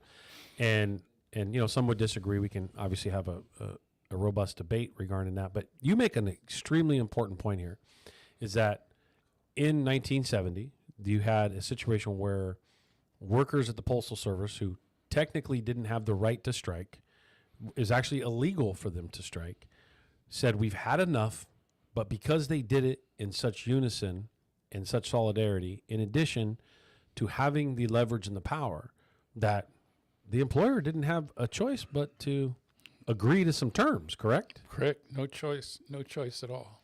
And so I think that the courageousness of the past, whether it's individuals from the 1930s or 40s, or clearly in this situation, the 1970s, where workers said, I'm going to shut it down, whether you think it's against the rules or not, that was the backstop that ultimately said, we've got to fix this. And it creates change because workers have to exercise that power at that moment. Yeah, laws don't give you the right to withhold your labor. It's worker power that creates those laws. It's not the other way around. Spoken from a lawyer. Did you hear that? like we're listening to a lawyer saying it's not the law. I mean, obviously we get the point here.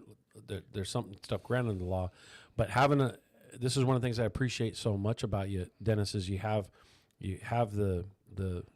you look at this from a perspective of workers have got to grab that power. They've got to exercise it, and the law will follow. Yes. Yeah, that's why you do talk about the Wagner Act and the National Labor Relations Act that was passed in the 30s. But as you pointed out on prior shows, that was a result of the strike in San Francisco. And again, that was seismic changes. Because talk about that. Talk about that. Strike. It was it started, on the longshoremen and spread to the docks. And at one point in time, the entire city stopped. It's called a general strike. And the entire city refused to engage in any commerce. Every shop, every business was closed to show the solidarity behind the workers. And that scared the hell out of people.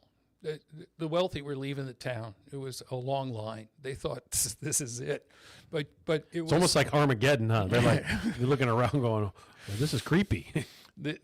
And it was so powerful that brought about a change. But you can't say that the National Labor Relations Act gave you the right to join, form, and participate in a labor union. The worker power is what brought it, and that just codified it. That was an acknowledgement of the worker power that they had. The law is more of an acknowledgement of the reality of the times. You listened to the show with Jennifer Abruzzo, right? Yes. Wasn't that a great show? How much she lined up with some of this discussion? Oh yeah, that was great. She's terrific. What'd you get from that? Well, I got from her what a a great character. What a great individual she is. I mean, she's very dedicated to the movement and put her heart and soul into that job. It was nice to see someone who understood that the National Labor Relations Act, when it was first passed, was passed to help people to organize, and Franklin Delano Roosevelt had a hard time. He had a difficult, very conservative Supreme Court. He got the Fair Labor Standards Act, he got the Wagner Act through, but there was a lot of other New Deal legislation that was stopped by the courts. At one time, he wanted to expand the courts so that he could pack it with people who were going to support his agenda. Yeah, which is discussed now. Yeah. If the power ever changes, but she was terrific. And I love that. One of the things she said that really stuck out to me was that the National Labor Relations Act was formed to protect workers, not corporations. Like she hit that note over and over again on the show, and I felt that was really refreshing to hear. And it was perverted now to be used as a tool of delay and denial by employers, but that was not its purpose at all. If you read the act, you can see its purpose, but that's got lost over time, I think. But it was it was a great show, a remarkable individual. I enjoyed listening to her immensely. I 40 years, it'll be in June, that I've been a labor attorney. So it almost seems like a distant past, my prior career. It was a short career, but it set me on this path. For some reason, everything that I had done in life brought it together to that moment. And I realized this is what I want to do. And that's when I went to law school, because I wanted to be a labor attorney. Most attorneys go to law school, they have no idea what to get, and they end up doing the first job they get. But this is exactly what I wanted to do, and our local, the American Postal Workers Union local, was looking for a new attorney at the time, and I was looking for a place I could work. Right, so, it worked out. So we went around interviewing law firms, but I was actually just looking not only for one for the local, but I wanted one that I was going to hop over to, and I found one, and I was there 2 years as a law clerk, and then became an attorney, passed the bar, became a partner, and I have been practicing labor law ever since. So it's a rewarding career, like these folks before you from Local 63, which our firm represents. They said they enjoy their job, and I think it was that if you enjoy your job, you really never have to work a day in your life. And I love this job. Let's shift gears a bit here. I think that's a great segue into dealing with some of the evil powers that are trying to destroy unions, right? Yes. There's some entities out there that are very well funded by corporate America, paying millions of dollars to try to undermine our ability to get things done. You've done a magnificent job here recently of kicking their rear end. Be careful what I say, because we are on the radio. They're just looking to be litigious in a lot of ways, but at the end of the day, I won't steal your thunder. What are they really after? What's going on with them, and what do they call them? Yeah, they have. They're the so-called Freedom Foundation, and your listeners may have heard of them. They are a ultra-conservative, right-wing, anti-union, anti-worker organization that's funded by some of the most wealthy people in the country. Monies that derive from folks like the Koch brothers. And they do have millions, and they're in the middle of a campaign in California, Oregon, and Washington that's attacking public sector unions and public sector workers primarily, although they'll go after all unions. And at first, they got a lot of information about public sector workers. They went and did California Public Records Act requests to find out home addresses, email addresses, work locations, all the contact information. That was phase 1. Phase 2 is they did a media blitz, social media. They email people. They mail them letters, postcards. They do videos. They set up a website. They have been actively sending their message out, and their message is simple. Just resign from the union, and you don't have to pay dues, which I think most people sort of know anyway. But that's their message, and they think if they tell them that they're going to drop. And they spent millions of dollars doing this. And for the most part, it didn't work. Didn't work. Right. You know, California has a lot of folks. 7 years in, it hasn't worked. Who support unions. No. The percent of unions, I think in 2003 was about 55% of the people who could be in a union were in a union in the public sector. It's about 2017, it was like 55%. And then last year it was 57.7%, which is huge. I mean, those numbers are greater than Europe, which is very pro-union. So we have an incredible density there. And then there's not really any numbers about how many people have dropped out. For some reason, they don't track those. But I know, I mean, I represent 6 Teamster locals. I represent other unions. And you yourself know 1932 has over the years grown each and every year, thousands more than when you became the principal officer. And that's despite Janus, and that's despite that was a ruling where people who can opt out and they can get the benefits of the union for free. And despite all of that, California workers, the public sector recognize that they rely on, and want a strong union to protect them, because they look around and see what else is going on in the country. And it has failed. And it must be very frustrating for the oligarchs, the American oligarchs who support the Freedom Foundation, that this is happening. And so they have a new tactic now. And the new tactic is to bring frivolous litigation based on false allegations, but advertise it. Soak the internet with it. Blast it out, hit everybody. Whatever accusation, doesn't matter how much validity is to it. And it's unfortunate. We're kind of in a post-fact world where the allegation defines opinion as opposed to the truth. And they rely on that. I've come to realize recently that the truth is getting further and further away. Like, oh my goodness. I think the Freedom Foundation feels the truth is overrated. Yes, they clearly do. So that brings us to local. And we had one individual funded by the Freedom Foundation who's a county employee. And the Freedom Foundation has brought a lawsuit in her name, and it's attacking a benefit that 1932 has negotiated recently, and that was to establish a retiree trust. Now, a lot of folks in the county retire at 60, but Medicare doesn't kick in till 65, and a lot can happen in those 5 years.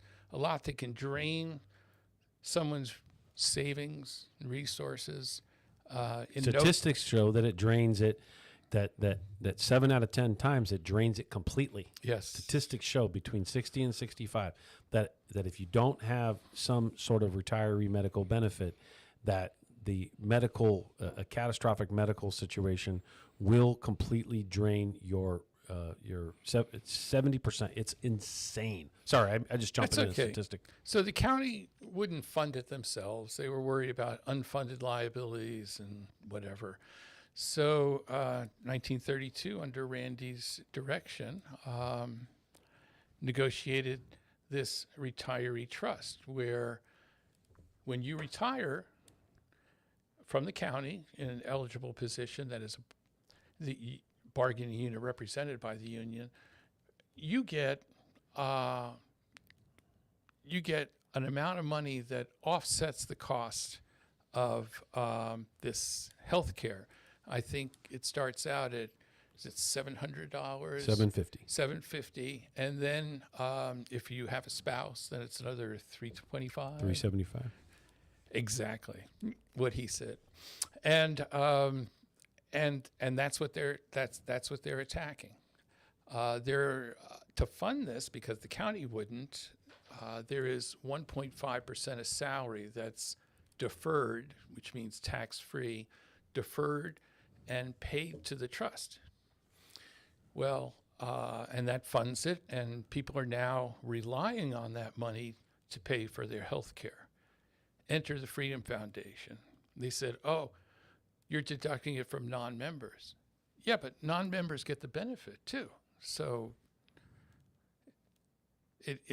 everybody's treated equally. But she doesn't want that deducted. That's what the Freedom Foundation says.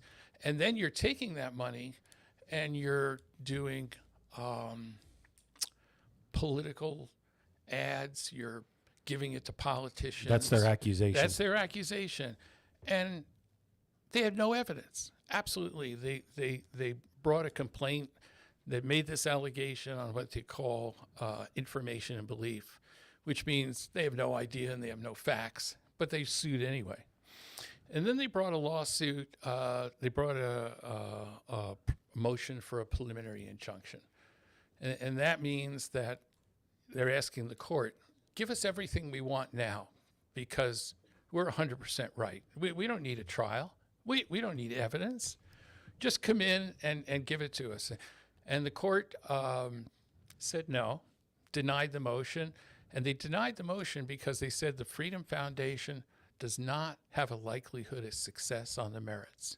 It means they're going to lose this case. So in a nutshell, what they've done here is use this all as a ruse to say, hit some headline, which they did in the local paper, hit some headline to say, this is the allegation. This is what unions are doing. This is, this is what's unfair. And everything that was actually in the Sun Telegram, none of it was actually accurate. Even the rates of pay that the individual was saying that they had received as increases, they had said they only received a 3% increase when we'd found a 78% increase over a period of time. Like, you talk about a complete false narrative. Like, everything that you can think of being false was false. But as you point, it was just to splash certain narratives to make people think that situations like this are bad. So that's where we are now. We have to go through some discovery. They have to be shown evidence that no monies are being paid for anything except benefits and necessary administrative costs. So they're going to lose this case, in my opinion. They already lost the first part of it. They already lost the first part of it, and the court's already told them, you're probably not going to win in this.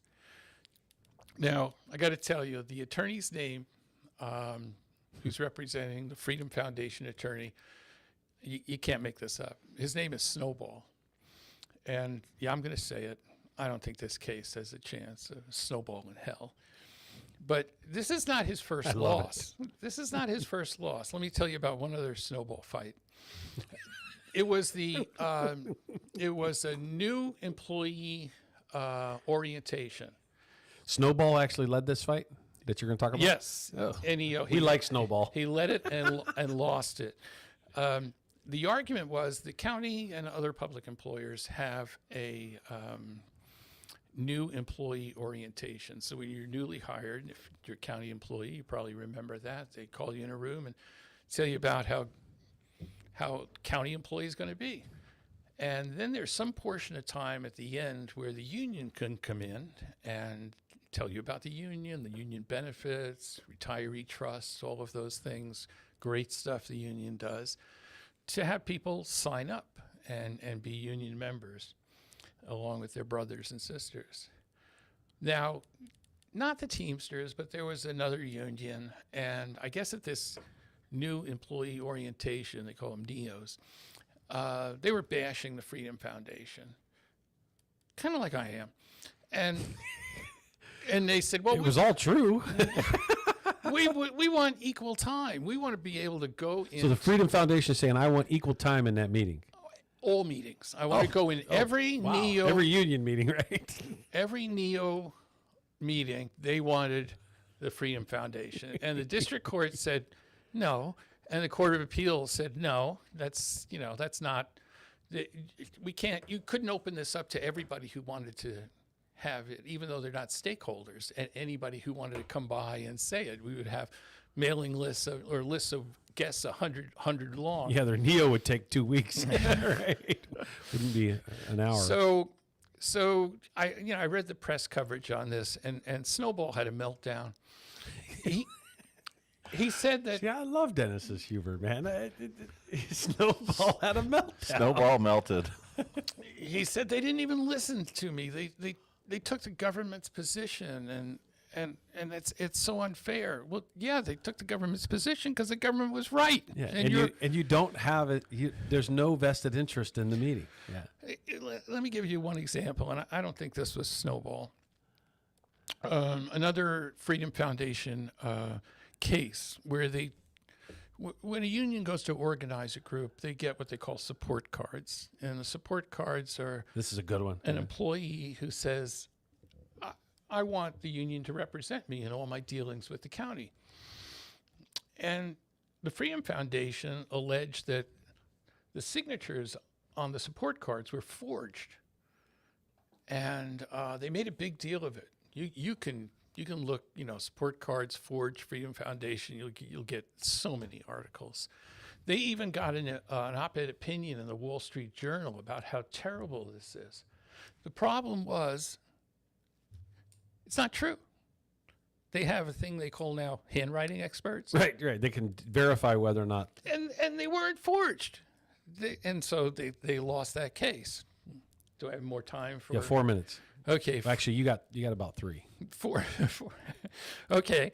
They challenge folks who signed a membership agreement agreeing to be a member for a year, because people used to hop in, vote no on the contract, and then hop out. So the union said, no, if you're going to sign this, you're going to be there a year.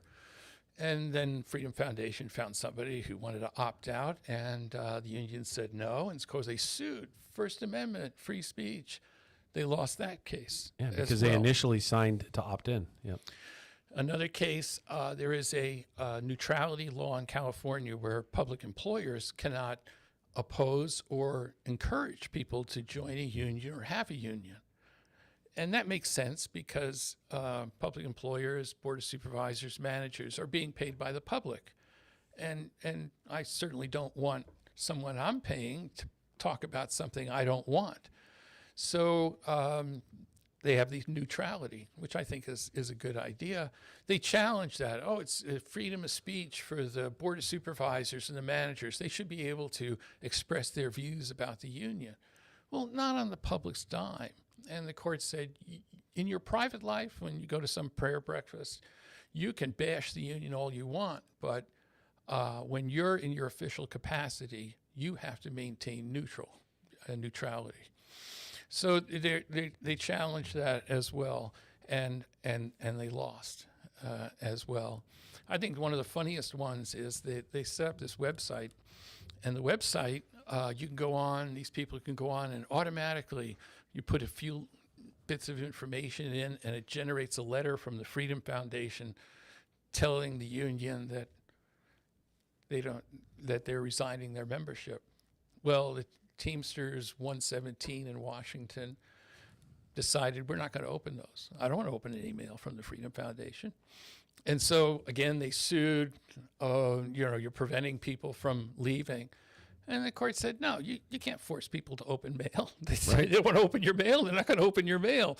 They know who you are and what you're about, and they're not interested.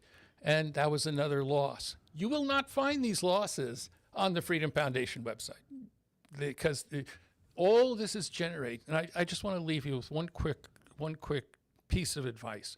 When you see people spending millions of dollars, $30 million, $40 million, claiming it's in your interest, look out. Yeah. Because you have to figure out they're spending this money obviously for their own interest. And you have to understand that they don't care about you. The only people that care about you are the people in your same situation, your coworkers, your brothers and sisters, who together can do great things. Don't be fooled by the propaganda and the American oligarchs. Yeah, and I think I'll wrap the show up. Thanks, Dennis, for coming on. Again, appreciate the relationship. Appreciate all you do for the members, and appreciate your dedication to the movement. This is where we bring in the movement to the mic here, right? You like that? I like that. Yeah. So do we. You got to thank Robert for that one, by the way. Anyway, really appreciate that. Look, the Freedom Foundation clearly out there's got a personal vendetta against this local because we don't just lay down. We fight back, and our members are active, and they're pushing back, and they're building worker power. And organizations like the Freedom Foundation that are funded by these big corporations are trying to undermine worker power. They don't want workers to have power. And it's crazy why they're spending that much money to tell you don't need to pay union dues at some point. I got less than a minute, right? So we're building worker power in the Inland Empire. How are we building worker power? We're building worker power one person at a time. We're having conversations. We're talking to our friends, our neighbors. We're talking to our family, and we're encouraging workers to organize. And we're teaching them that you can withhold your labor, you can organize, you can get a collective bargaining agreement. This is where worker power is won. You can en masse withhold your labor and demand on a large scale and protected concerted activity to make sure that you hold either a corporation, an area, or a region or an industry. This is, I got to cut myself short. This is the Worker Power Hour with Randy Corrigan and the Teamsters 1932 Broadcast Network. Signing off.